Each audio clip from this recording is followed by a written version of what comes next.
Welcome to the TDC Today Show communities. My name is Sue Roskopf. The Disability Channel is out of Toronto, Ontario, Canada, showcasing abilities. TDC provides digital media production, education, and employment programs by and for persons with disabilities and veterans. It's through media, training, and community partnerships that we create opportunities where we champion inclusion and truly make a difference for everybody. Joining me today as my co-host is Michael Martin Humel, a writer, speaker, and podcaster dedicated to bridging the gap between disabled and able-bodied communities. Michael, I am so happy to see you today. How are you? I'm good. Thank you for having me. It's good to see you too. Oh, always good to see you. And I know that you have some things going on in your corner of the world that I want to make sure to talk more about. So, stories of diversity. Tell us Yeah. about stories of diversity. Stories of the Diversity is a monthly event that I host. I have anywhere between 5 to 20 speakers talking about a certain theme, and this month's theme is autism, and they get 20 to 25 minutes to speak on that. Excellent. And you don't just have speakers, you have wonderful, high quality speakers speaking from the heart, speaking from experience. It is impressive, those that you have been able to bring together for these events. So I cannot encourage people more to go on and find out more about this. And I think on Facebook is a great place to find this, correct? Yes. So We put it on Facebook, and then we stream it. We put it on Zoom, and then we stream it to Facebook, which goes everywhere. excellent. So And when I do find guest speakers, my main objective is to have people with lived experience. As far as even, I mean, a person that has a disability, or a person who is living with someone who has a disability and is in their everyday life, and they have the experience of being with them. So that's what's most important to me. that's amazing because yeah, having that firsthand experience, they know what they're talking about. It's not that I heard somebody say this is what it's like. It's like no, they know, and that's where being able to share like that and learn from those who truly can speak from experience. That's beautiful because it makes that big of an impact. I know the last event that you did that I got to hear a couple of the speakers on. That was when they were talking about I'm trying to think what the topic was that time. The neurodiversity. Was that the? Am I saying that Uh, one correctly? there was a subject that we did in neurodiversity months ago, but we also did uh, we had neuro disorders as like your brain not being able to correctly tell your body what to do, and there's a disconnect. Mm-hmm. We had that theme also. Yeah. So to be able to learn and just absorb that information is so good and very heartfelt and very touching. I remember watching. I was planning on just having it kind of in the background and listening, and I couldn't because I was like, wait, I need to hear this. I need to like really hear this. So it's wonderful, I'm so glad you're doing that. So in your next event, it's typically, is it the last Saturday of the month? Is that your typical It's date? usually the third Saturday. Third. Okay. Yeah, but we've had to shuffle it around because like there's been times when I have multiple ghosts, and there's been times when they weren't able to make it, so I had to shuffle it around. And the next date then is, so we're in the month of April 2026. What date is it this month? It is on April 25th. April 25th. So that is one to tune into.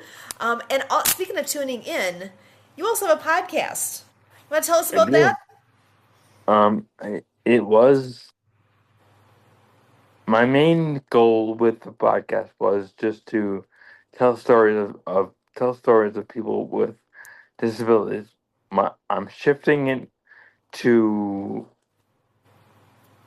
ha- people with disabilities being seen, heard, felt, and understood, and just telling their stories and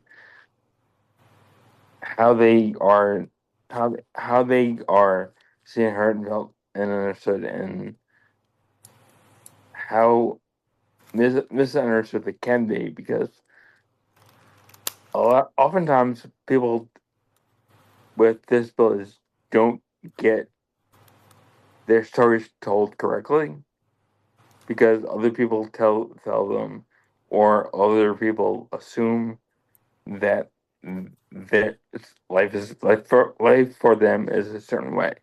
So I wanted to have people tell their stories. Excellent. Because who can tell it better than themselves? Yeah, I love it. Oh, and have you started the podcast this I yet? actually I actually just did the first interview today, Oh my gosh, this is and fresh.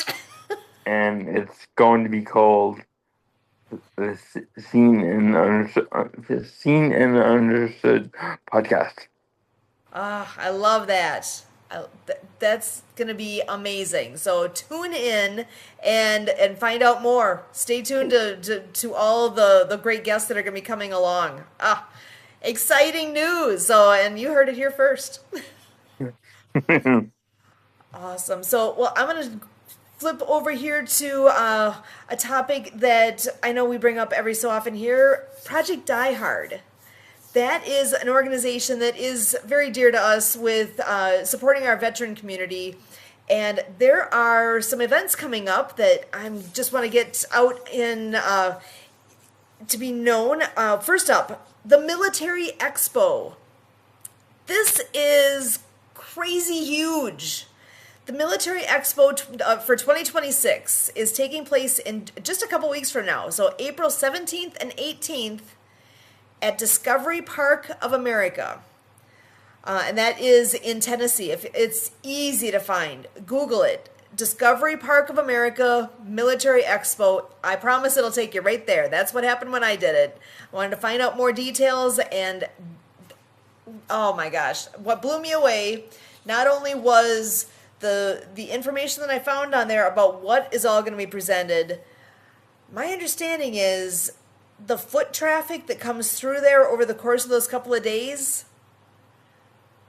we're talking like 180,000 people coming through and absorbing all of the things going on.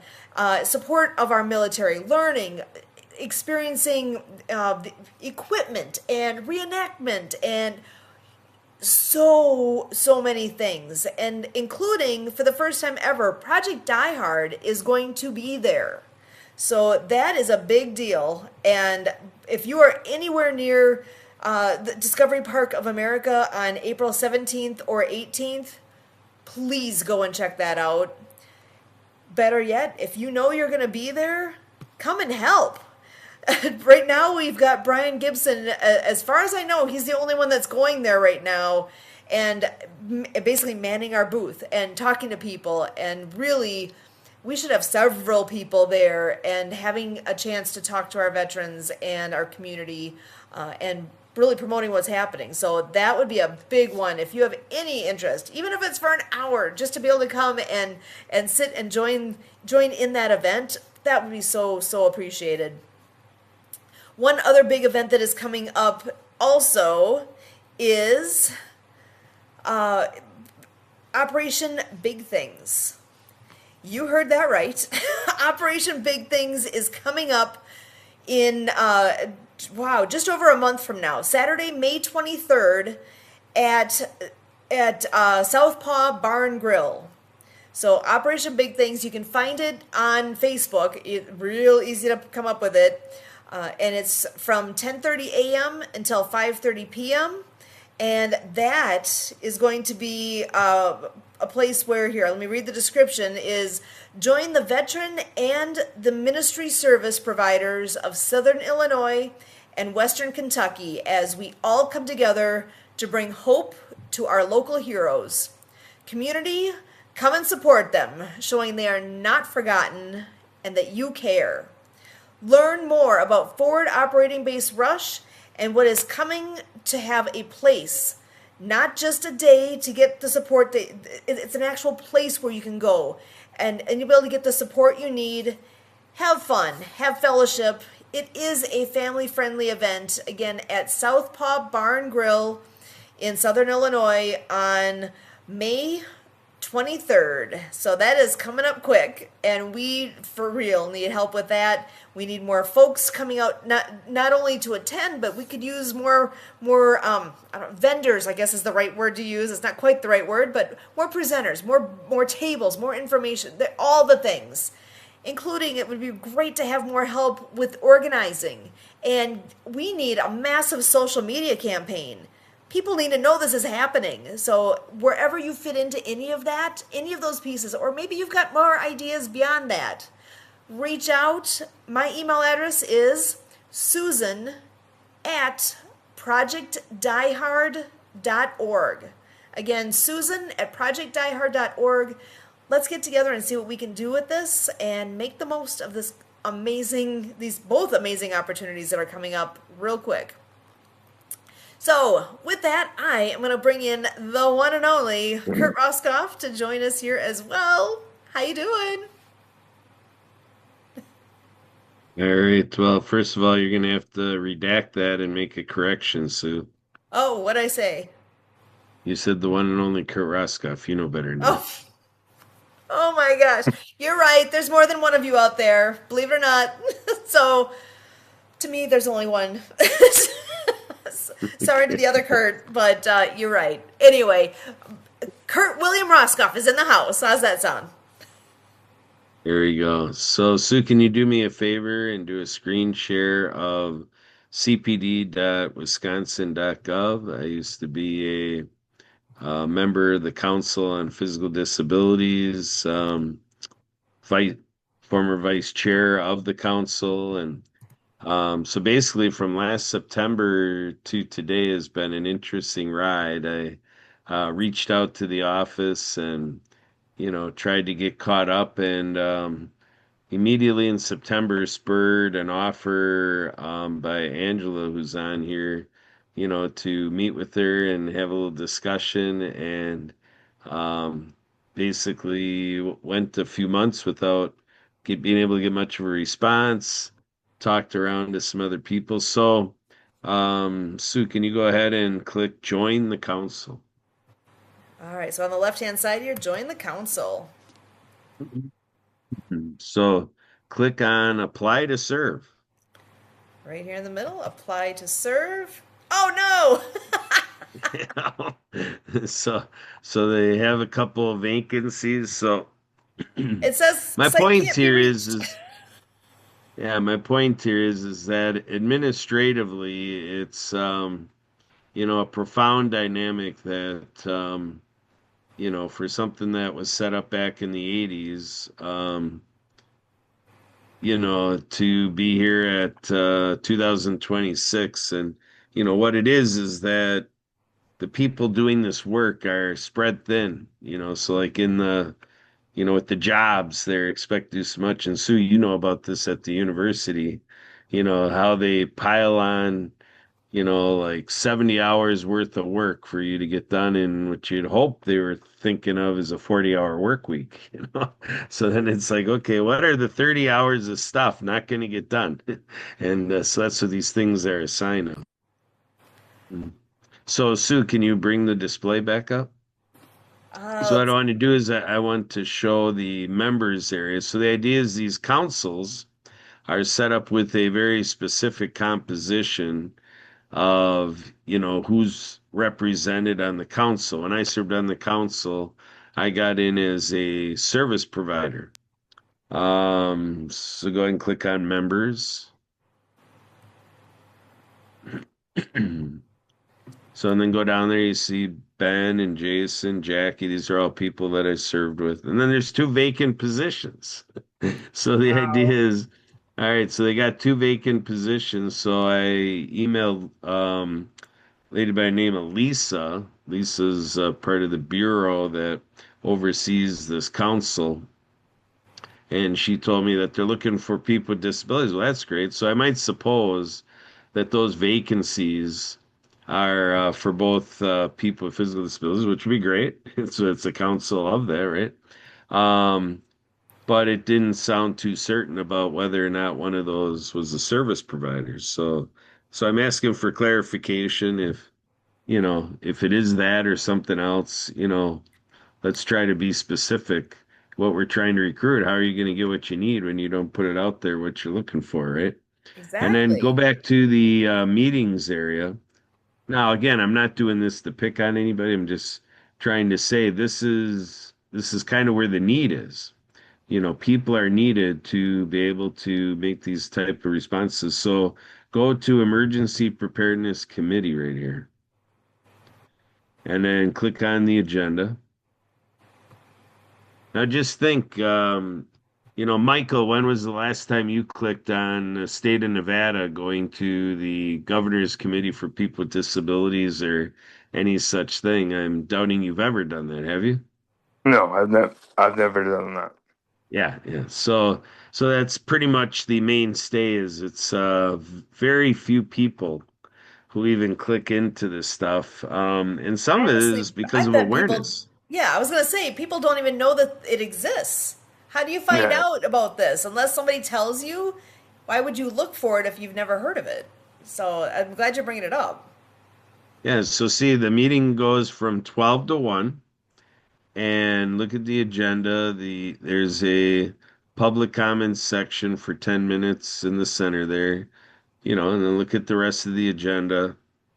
Great agenda. I miss going to those meetings. It's very productive, what they do. And Sue and I haven't been EMTs, appreciate the emergency preparedness. So I connect into this meeting at 12:50.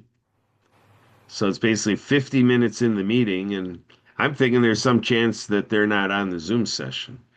So I go into the Zoom session, and all of a sudden I'm removed from the meeting. Host removed you from the meeting.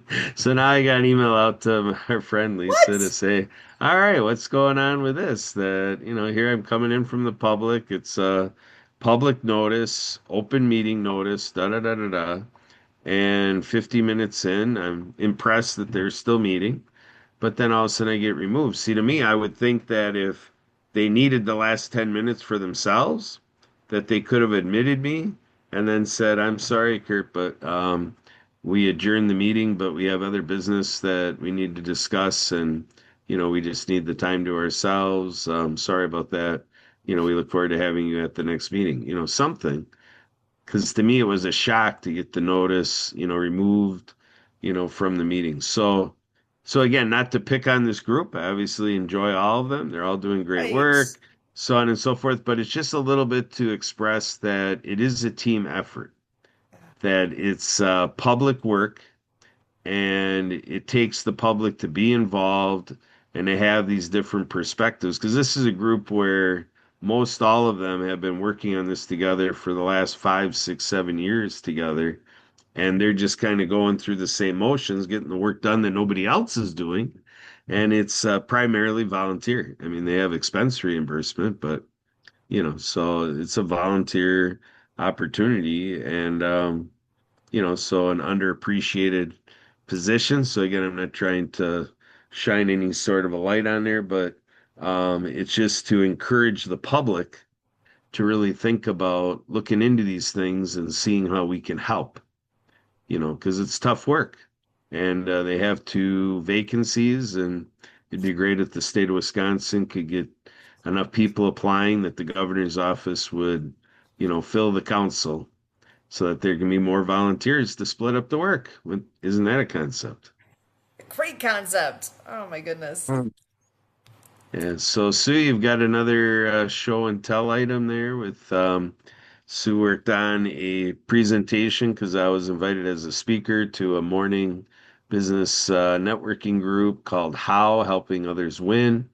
And so we took our advocacy to that group and it kind of put inclusive hiring in the context of a lot of things. So Sue, just go ahead and go to slide 2.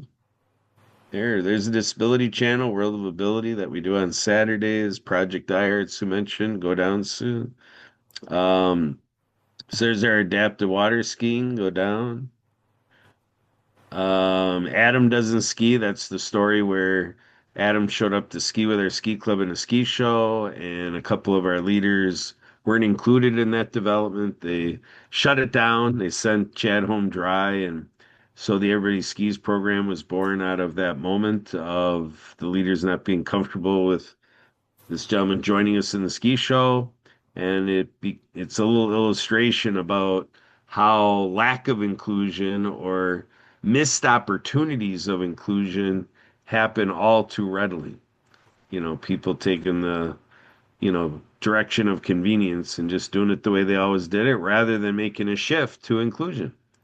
And the idea is our club was doing adaptive skiing for 20 years at that point. So having an element to be inclusive, but all of a sudden making it the ski show is off limits to people with disabilities, which Sue and I and her daughter didn't stand for, and we created the program that turned that around. So next slide, Sue. Inclusion matters. So we go to business people talking about this. Go down. We talk about the ailment in the marketplace, that there's a lot of failure out there in business. And so basically, we're proposing that people with disabilities not being a part of the business community as much as could be is part of the solution. Let's get more people with disabilities involved in business community and watch this statistic improve. Go down soon. The fishing analogy is based on 1 in 4 people are people with disabilities. So when we show that leakage of fish going out the net, that represents basically like the portion of population being people with disabilities getting out of our reaches. So, like, picture a fishing operation where you're, kind of bringing in fish and you're getting what you want with all the fish, supposedly. But we're showing how 1 in 4 are leaking out because we're not being inclusive. And people with disabilities are left home not being a part of what drives our marketplace, our communities, and our public spaces. Go down.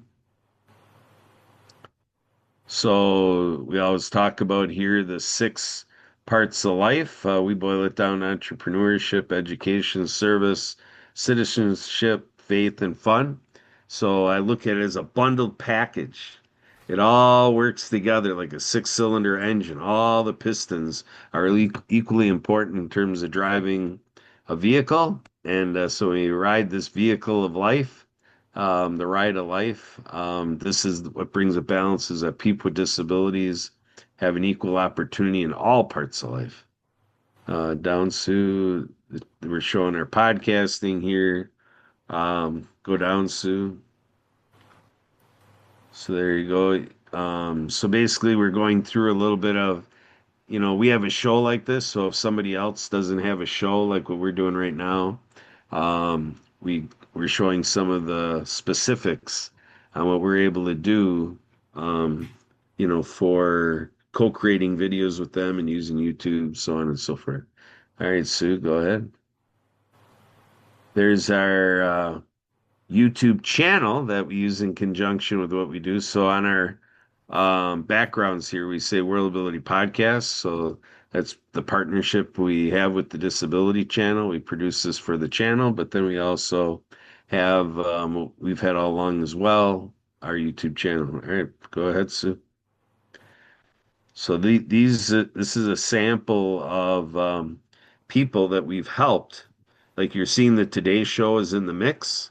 So just like we're doing this show, we've helped showing there a dozen other people. I mean, it's really a roster of 60 people that are around this work that we're doing, growing show business through all of our partners and people who say, all right, we'll give it a try. We'll do a show with you. And then they've co-created these unique shows with us. All right, so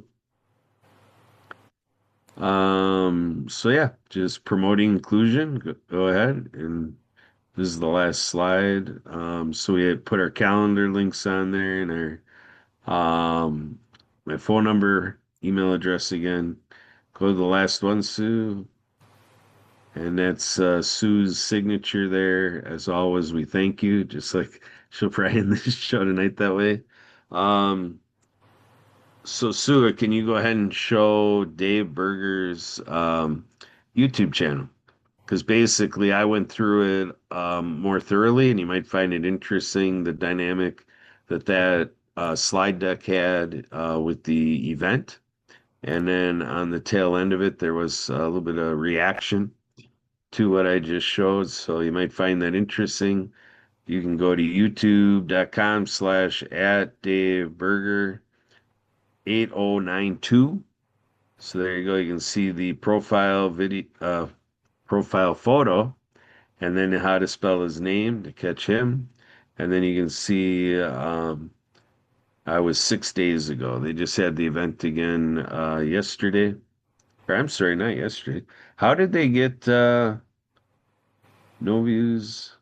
They got one on there yesterday. Yesterday was Tuesday. That's Maybe interesting. it could just be that they're doing some editing and that's when they upload the video after the Oh, fact. yeah, that's what it is. So yeah, they uploaded last Thursdays and mine was a couple weeks ago. Yep, that's what it is.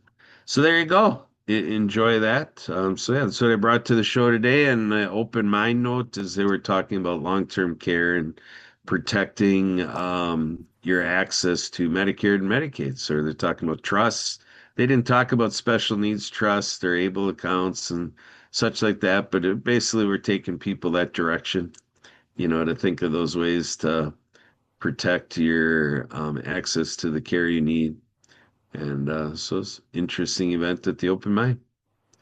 So what else do you want to do, Sue? Are you wrapping up now, or what are we doing next? Well, I think we gave quite the abundant information tonight. I'm so happy to have all these pieces that we can bring together, all the things that Michael's doing, what you've got going on, and sharing some of those details that I hadn't heard till now. So it's been one of those days. I'm getting caught up same time as everybody else, and there's a lot happening. Just open your eyes and look around. People can be making it. You can make a difference. You can do so much. Michael, I'm going to pass it to you for some final thoughts here, reactions, whatever you got for me. No, I just wanted to thank Kurt because of the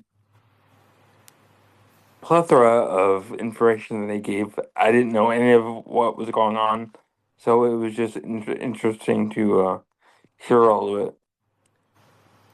Excellent. Well, yeah, he's the guy to have a plethora of information at any time. So I love it. Keeps things lively, moving forward. I see he put in the chat here, go mad, make a difference, MAD. That's very much Barry. I always mess up his last name. Barry Shores. He's ambassador of joy. I always want to say Barry Joy. Ambassador of joy, Barry Shore, that has all the amazing acronyms and sharing the love, spreading joy everywhere he goes, and go mad, make a difference. So then that's what we strive to do here, because together here, the Today Show communities, it takes a community. We are a massive community, and as a community, we support one another and make a difference. So for all of us here with the Disability Channel and the TDC Today Show communities, as always, we thank you.